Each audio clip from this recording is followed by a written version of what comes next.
अस्सलामुअलैकुम वरहमतुल्लाहि वबरकातुहू। दोस्तों अजीज साथियों, कैसे हो? उम्मीद है सब बखैर और आफियत से होंगे। मेरा नाम मोहम्मद तालीम और आप देख रहे हैं कारी तालीम में बातें यूट्यूब चैनल।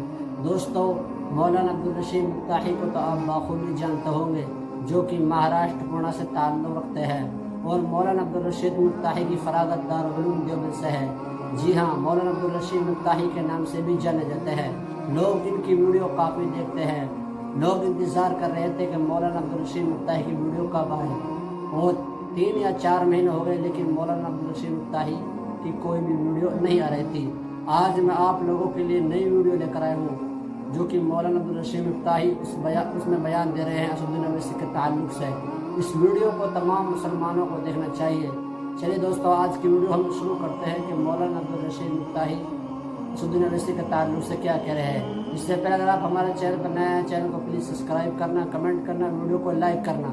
चलिए आज का वीडियो हम शुरू करते हैं। अस्सलामु अलैकुम दोस्तों, मुझे एक बात बताइए, जिनको हमने लोकसभा में भर भर के वोट दिया, जिनको अपना नेता माना और ये सोचा कि ये हमारे बुरे वक्त पर हमारे लिए खड़े होंगे, क्या किसी नेता का, जो इंडिया अगाड़ी जिसको कहा जाता है, इंडिया अलायंस, इनके कुछ नेताओं ने सामने आकर इसकी निंदा की, इसके बारे में कुछ 2 लफ्ज कहे?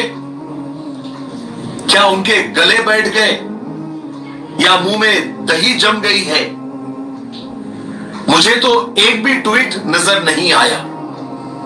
लेकिन इस मुद्दे पर बैरिस्टर असदुद्दीन ओवैसी ने 6 दिसंबर 2 का इसको नाम दिया और कहा कि कोल्हापुर के विशालगढ़ में 6 दिसंबर को दोहराया गया, रिपीट किया गया, और यह भी कहा कि यह एक टेररिस्ट अटैक है मस्जिद के ऊपर। ये वही असदुद्दीन ओवैसी है जिनको आप जानते होंगे, जब भी देश में कहीं भी मुसलमानों पर हो, दलितों पर हो, आदिवासियों पर हो या किसी पर भी जब भी जुल्म होता है, खास करके मुसलमानों पर जब जुल्म होता है, तो बेबाक होकर सबसे पहले, चाहे वो सड़क हो चाहे पार्लियामेंट में हो, आवाज उठाते हैं।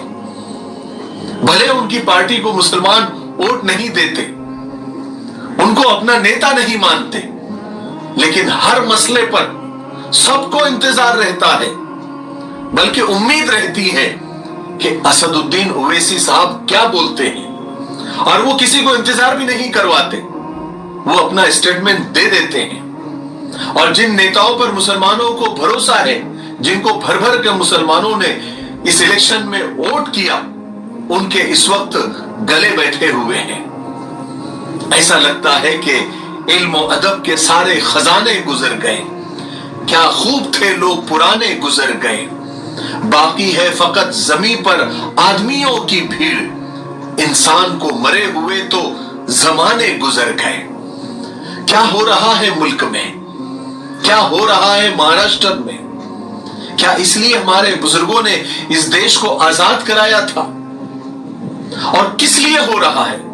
सिर्फ कुर्सी पाने के लिए, सिर्फ हुकूमतें बनाने के लिए, इलेक्शन सर पर है इसलिए?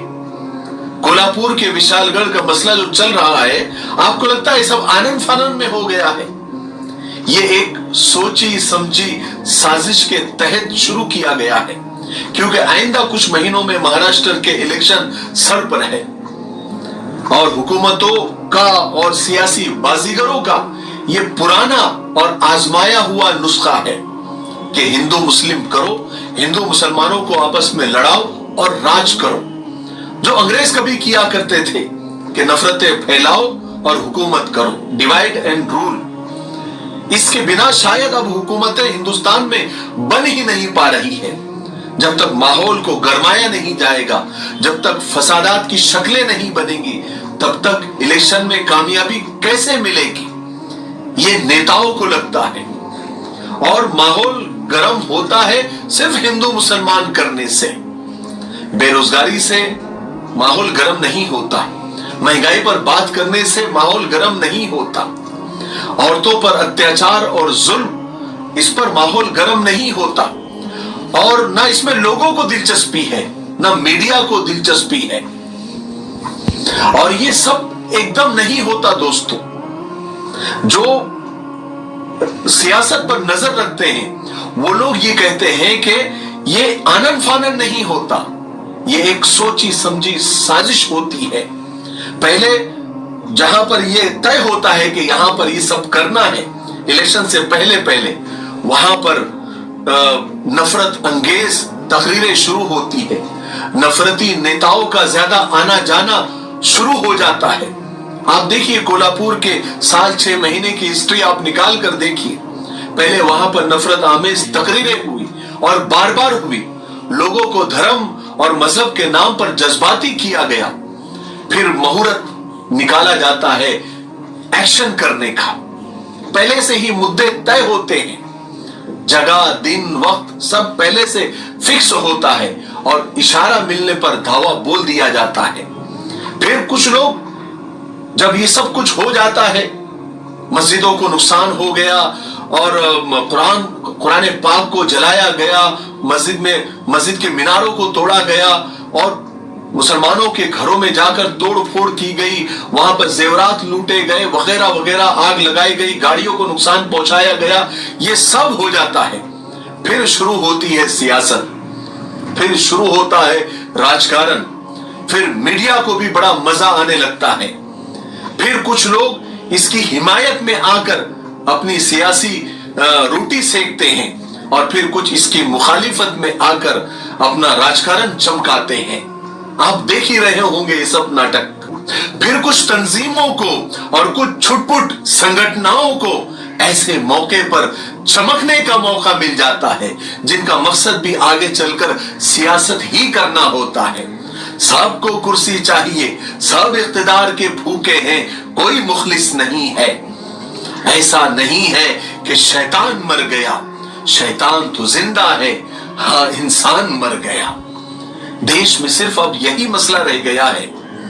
क्या अब हुकूमत के काम और पुलिस के काम और प्रशासन के काम अब कुछ नफरत पसंद हिंदू तंजीमों ने अपने हाथ में ले लिया है? क्या उन्हें इतनी ताकत, इतना पावर दे दिया गया है कि वो दिन दहाड़े किसी की भी घर में घुस जाए, तोड़फोड़ करे, मस्जिदों में घुस जाए, आगजनी करे, कुरान पाक की बेहुरमती करे, मस्जिद के मीनारों को शहीद करे और सब देखते रह जाए? क्या ये लोग खुद कर सकते हैं बिना सपोर्ट के? हरगिज नहीं, हरगिज नहीं। कोई ये मानने को तैयार नहीं होगा ये लोग बिना सपोर्ट के और बिना किसी बड़े के इशारे के नहीं कर सकते। अब बहुत सारे मुनाफिकीन, दोगले नेता सामने आएंगे, घड़ियाली आंसू बहाकर चले जाएंगे, होगा कुछ भी नहीं, फिर हमें अगले हादसे का इंतजार करना पड़ेगा। दोस्तों याद रखें, जब तक हम अपनी सियासी ताकत नहीं बनाएंगे, अपना लीडर नहीं चुनेंगे जो हमारे बीच का नहीं होगा और अपनी सियासी नुमाइंदगी जब तक नहीं बढ़ाएंगे, ऐसे हादसे नहीं रुकेंगे।